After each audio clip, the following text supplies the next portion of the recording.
50,000 বছর নামাজ পড়লে জান্নাতে যাইবো এরকম দলিল কেউ দেয়া পারবো? বাবা শাহালি যদি আমাকে জাহান্নামে নেয়, আমরা জাহান্নামেই যাবো। আপনারা আল্লাহর গোলামি করে জান্নাতে যান, আমরা যাবো না, আমরা শাহালির লগে থাকি। যারা আল্লাহর গোলামি করে এরা যায় দেখেন গা মানুষের কাছে বাসে টাকা যায়। নামাজি জান্নাতে যাইবো না, পবিত্র নব জান্নাতে যাইবো। আমরা উসিলা ছাড়া কোনো কিছু বিশ্বাস করি না। আমরা চামু বাবা শাহালির কাছে, শাহালি আমাকে উসিলা, বাবা শাহালি আমাকে উসিলা। বাবা শাহালি যদি আমাকে জাহান্নামে নেয়, আমরা জাহান্নামেই যাবো।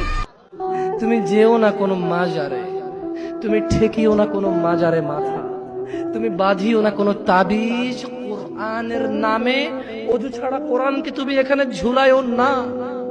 তুমি মহিলাদের মাসিক অবস্থায় কোরআনকে ঝুলায়ও না। কোরআনুল কারীম এই তুচ্ছ কাজের জন্য আসেনি। শিফাউল লিল মুমিন। তুমি একটু বুদ্ধিমান হও, নাপা তুমি খাও, গলায় নাও না। কোরআন তুমি পড়ো না, গলায় নাও। তুমি একটু বুদ্ধিমান হও, তুমি একটু বুদ্ধিমান হও মুমিন।